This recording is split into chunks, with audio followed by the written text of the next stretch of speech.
হানি ফ্যামিলির পক্ষ থেকে সবাইকে জানাচ্ছি আন্তরিক মোবারকবাদ। প্রায় 26 দিন পর আমাদের প্রথম মধু হারভেস্ট করলাম। আলহামদুলিল্লাহ আমাদের মধুর ঘনত্ব অনেক সুন্দর হয়েছে, 18 থেকে 20-এর মধ্যে আছে এবং আপনি বলতে পারেন এটা ফার্স্ট ক্লাস এ গ্রেডের মধু। যারা এই মধু নিতে চান আমাদের থেকে তারা অবশ্যই আমাদের সাথে যোগাযোগ করবেন। আমার ঠিকানাটা হচ্ছে রাজবাড়ী সদর, আর যোগাযোগের মাধ্যম হচ্ছে আমার মোবাইল নাম্বারটা হচ্ছে 01825723147। প্রথম কথা হচ্ছে আমরা এটা বৈজ্ঞানিক পদ্ধতিতে চাষ করছি, আমরা হাইজিন মেইনটেন্স করছি। বাইরের মাছি এইটা যেটা করে সাধারণত ডিম এবং ওই বাচ্চার রসটা চলে আসে, চিপে ফেলছেন, আর আমরা কিন্তু সেটা করি না। ফ্রেমগুলা এই মেশিং এর মধ্যে ভরে ঘুরিয়ে শুধু মধুটা বের করে ফেলছি। আলহামদুলিল্লাহ, আমি হলো মাসুদ ভাইয়ের যে এলাকা, আমি ওই মসজিদের ইমাম। তো মাসুদ ভাইয়ের সাথে দীর্ঘদিনের সম্পর্ক। মাসুদ ভাই অত্যন্ত ভালো মানুষ, আর ওনার প্রতি আমার 100% আস্থা আছে যে তিনি তার কাজগুলো আস্থার সাথে করেন, ইনসাফের সাথে করেন। তো ওনার প্রতি আমার গভীর ভালোবাসা আছে। আমার আত্মীয় স্বজন যারা আছে, আমার কাছের মানুষ যারা আছে, আমার উস্তাদ যারা আছেন, আমি তাদেরকে ওনার কাছ থেকে মধু নিয়ে ওনাদেরকে খাওয়াই।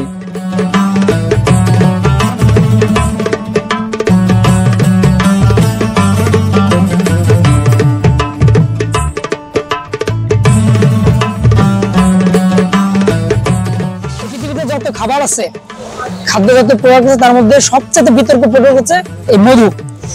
এটা যেমন প্রচুর ব্যবহৃত, তেমন প্রচুর ভেজাল আছে। তা ভাবলাম যে যদি ভেজালের নিরে খাঁটি একটা পণ্য মানুষের দ্বারে পৌঁছে দেওয়া যায়।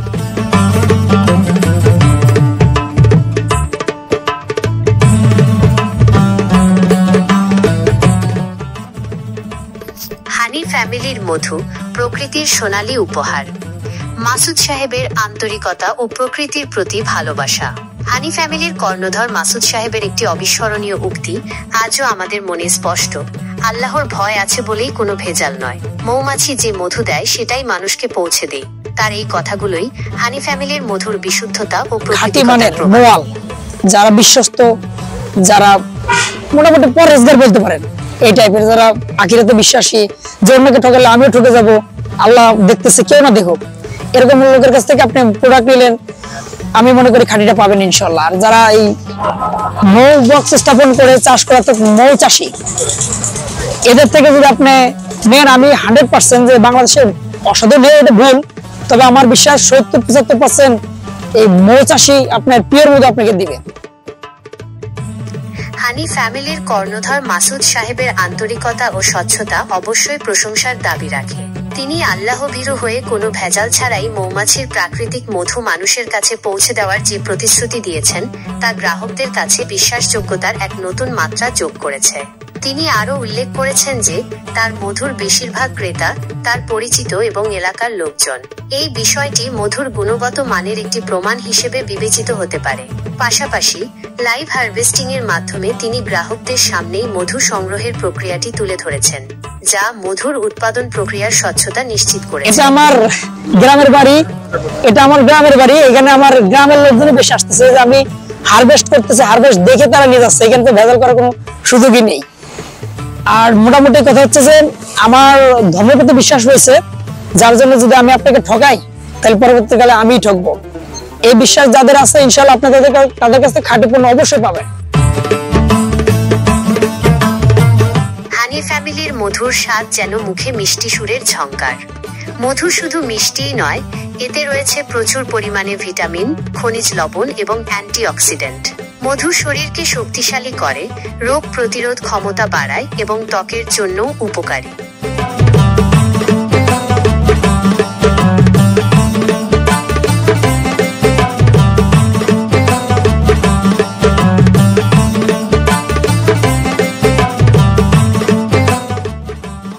এখানে এসেছি, শুনেছি মধু হারভেস্টিং হচ্ছে, আমাদের পরিচিত এরাই আজকে মধু সংগ্রহ করবে সেটা দেখতে এসেছি। মোটামুটি খুবই ভালো লাগছে, আমরা খুবই আনন্দিত। জি, আমার নাম আলামিন, আমার বাড়ি বাণীবহ, আমি ইন্টারন্যাশনাল মেডিকেল কলেজ অ্যান্ড হসপিটালের ৫ম বর্ষের শিক্ষার্থী। তো আজকে এখানে আসছিলাম মাসুদ ভাইয়ের খামারে আর কি, মধু ভাঙতে দেখার জন্য। আলহামদুলিল্লাহ, মধুর মানে এক নিয়ামত মধুর আল্লাহ তাআলা অনেক কোরআনে অনেকটা জায়গায় মধুর নিয়ামত সম্পর্কে আল্লাহ তাআলা ঘোষণা করছেন। এখানে সূরা নাহলের মধ্যে আল্লাহ তাআলা উল্লেখ করছেন, এখান থেকে 68 নম্বর আয়াতের মধ্যে এখানে যা আছে যে আল্লাহ তাআলা বিভিন্ন রং, বিভিন্ন ঘ্রাণ, বিভিন্ন স্বাদে মধু তৈরি করছেন এবং এর মধ্যে শিফা আছে। এবং সেই অনুযায়ী আলহামদুলিল্লাহ এই মাসুদ ভাইয়ের খামারে আলহামদুলিল্লাহ দীর্ঘদিন ধরে উনি মধু নিয়ে কাজ করেন এবং শতভাগ নিশ্চিত মানে পিওর মধু নিয়ে উনি কাজ করেন।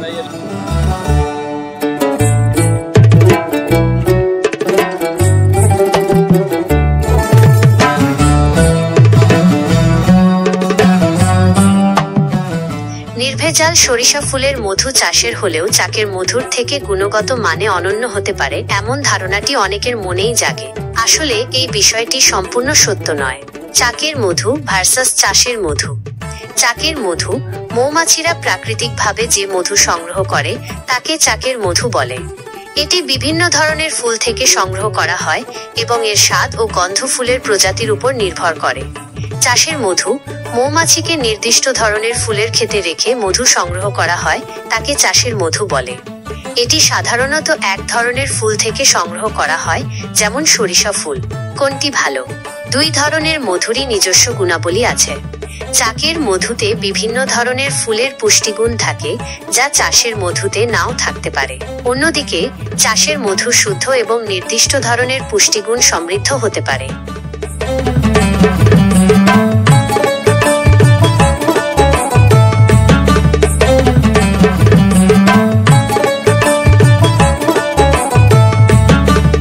আসলে মধু তো মধুই, সেটা যদি পিওর হয় এতে কোনো সমস্যা নেই। এখন চাকের মধু ওটা তো দৈত্য মাছি আমরা যেটা বলি পুস্তকের ভাষায়, দৈত্য মাছি, ওটা বিভিন্ন ফুল থেকে নিয়ে আসে, এটাও আমাদের ফুল থেকে নিয়ে আসে। হয়তোবা এটা একটু স্পেসিক হয়ে যায়, ধরেন আমরা সরিষার মাথায় এসেছি শুধু সরিষার মধুটাই নিচ্ছে, আর দৈত্য মাছিটা বাইরে থাকে, ওরা বিভিন্ন জায়গা থেকে। কখনো যদি এই দৈত্য মাছিটা যদি সরিষার ক্ষেতের পাশে থাকে শুধু সরিষার মধুই নিবে। খুব একটা ডিফারেন্ট আছে বিষয়টা, আমি এইভাবে দেখি না। হ্যাঁ, অনেকে মনে করে ভাই আমার এই বাইরের মাছের মধু দিতে হবে। আসলে আমি বুঝি না কেন তারা মনে করে এই চাষটা বলতে যে চাষের মধ্যে যে কোনো খারাপ কিছু আছে বিষয়টা তা না। পিওর মধু হলে অ্যাজ ইউজুয়াল। প্রথম কথা হচ্ছে আমরা এটা বৈজ্ঞানিক পদ্ধতিতে চাষ করছি, আমরা হাইজিন মেনটেন্স করছি। এর আগে যে দৈত্য মাছির কথা বললাম, বাইরের মাছি, এইটা যেটা করে সাধারণত ওরা চাক চিপে ফেলে। চাক চিপে ফেলে চাকের মধ্যে কি থাকে? মাছি থাকে, বাচ্চা থাকে, ডিম থাকে। তাহলে আপনি কি করছেন? অনেক সময় মধুর সঙ্গে ডিম এবং ওই বাচ্চার রসটা চলে আসে, চিপে ফেলছেন। আর আমরা কিন্তু সেটা করি না। আমরা এই যে দেখছেন কিনা, ভিডিও করেছেন বোধহয়, এই ফ্রেমগুলা এই মেশিনের মধ্যে ভরে ঘুরিয়ে শুধু মধুটা বের করে ফেলছি। তাহলে ডিমের রস অথবা বাচ্চার রস কিন্তু এই মধুর সঙ্গে আসছে না। এতে আমরা বলবো চাষের মধুটা অবশ্যই সবচেয়ে বেশি হাইজিন মেনটেন্স করছে, কিন্তু এইটা দৈত্য মাছিটা সাধারণত করে না। আমার জানার ইচ্ছা ছিল হলো মধুর ভিতরে মানুষ ভেজাল মিশায়। জি, এটা আপনি করছেন না। জি, এটা আমি বিশ্বাস করার জন্য আপনি দিতে পারতেন। আমি কেন বিশ্বাস করলাম? আসলে অথেন্টিকটা পাচ্ছি। আলহামদুলিল্লাহ আমাদের এই চাষে যথেষ্ট পরিমাণ মধু হয়, আলহামদুলিল্লাহ। সেই ক্ষেত্রে যথেষ্ট পরিমাণ মধু হলে আমরা কেন 2 নম্বরিতে যাব? হ্যাঁ, যার স্বভাব তো সেটা আলাদা জিনিস, সে যে 1000 থাকলেও সে 2 নম্বরই করবে, সেটা একটা ম্যান টু ম্যান ভ্যারি করে। তবে আমাদের প্রয়োজন হয় না 2 নম্বরই করে, আমাদের প্রয়োজন হয় না। আল্লাহর রহমতে আমাদের যে পরিমাণ উৎপাদন হয় এখানে 2 নম্বরই করার প্রয়োজন হয় না। এরপরে কিছু মানুষ ডিসঅনেস্ট হতে পারে, সে আলাদা ব্যাপার। আসলে মানুষ যদি আল্লাহকে ভয় করে তাহলে আর কিছু প্রয়োজন হয় না ভাই, কারণ আল্লাহ সব জায়গায় বিরাজমান। আমি আপনার চোখকে ফাঁকি দিতে পারবো, কিন্তু আমি আল্লাহকে ফাঁকি দিতে পারবো না, এটা একটা ব্যাপার। আর একটা বিষয় বলি, সেটা হচ্ছে মানে মধু যে পরীক্ষা করে মানুষ, এই যে কোনটা পিওর কোনটা পিওর না, যে যাই বলুক, পানিতে ঢালা বলেন, আগুন ধরানো বলেন, হোয়াট এভার, মানে ল্যাব টেস্ট ছাড়া এইটা মানে পারফেক্টলি বলা যাবে না। উইদাউট ল্যাব টেস্ট এটা সম্ভব না। ল্যাব টেস্ট করলে এটা ভেঙে ভেঙে প্রমাণ করে যে না এটা কি পরিমাণ উপাদান আছে। অবভিয়াসলি 100%।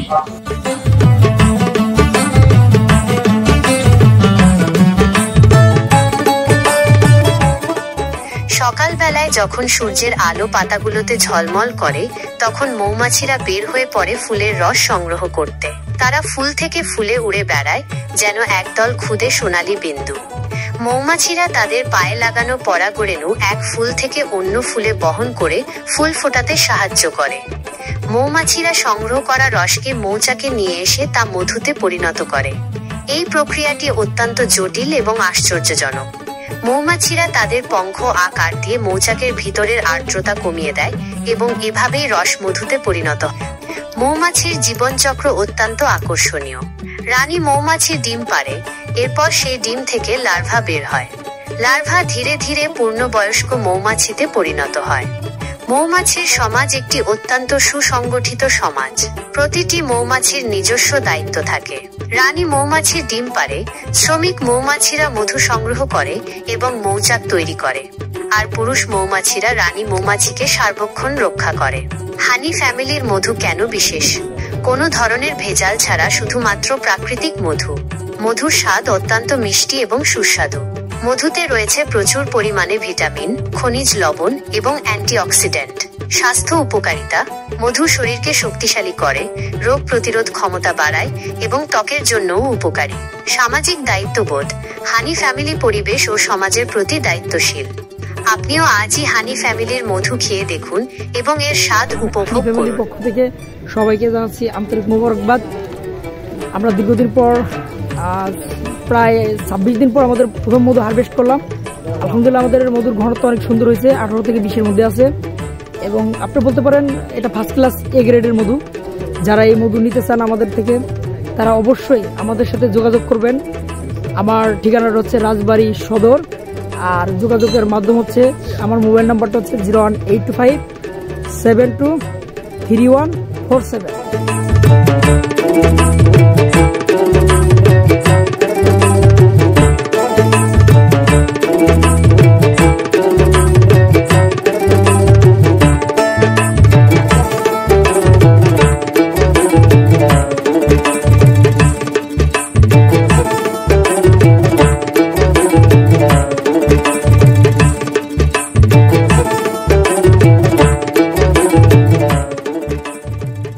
আলহামদুলিল্লাহ, আমি হলো মাসুদ ভাইয়ের যে এলাকা, আমি ওই মসজিদের ইমাম।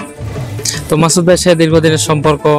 মাসুদ ভাই অত্যন্ত ভালো মানুষ, আর ওনার প্রতি আমার 100% আস্থা আছে যে তিনি তার কাজগুলো আস্থার সাথে করেন, ইনসাফের সাথে করেন। তো ওনার প্রতি আমার গভীর ভালোবাসা আছে। আমার আত্মীয় স্বজন যারা আছে, আমার কাছের মানুষ যারা আছে, আমার উস্তাদ যারা আছেন, আমি তাদেরকে ওনার কাছ থেকে মধু নিয়ে ওনাদেরকে খাওয়াই। এটা হলো আমাদের আত্মীয়দের জন্য নিয়ে যাচ্ছি, আর 1 কেজি মধু আমার উস্তাদকে দিয়ে আসছি। তো হুজুর অনেক খুশি হয়েছেন, বললেন যে মধুটা অনেক ভালো। তো এই জন্যই তার কাছ থেকে মূলত মধুটা নেওয়া। মধুটার মধ্যে তো এমনিতেই হাদিসের মধ্যে আছে শিফা আছে, এলো একটা জিনিস। দ্বিতীয়ত হলো মধুটা খাইলে শীতের সময় শীতটাও কম লাগে, সব দিক থেকে ভালো আর কি। এই মধুটা সহজে পাওয়া যায়, বেশি পাওয়া যায়, আর ভাইয়ের মধ্যে কোনো ভেজাল নেই আমার জানা মতে। তো এই জন্য আমি ওই চাকের মধু আর এই মধুর মধ্যে কোনো পার্থক্য দেখি না। আর এটা সহজে পাওয়া যায়, বেশি প্রয়োজন হলে বেশি পাওয়া যায়, এজন্য এখান থেকে সংগ্রহ করি।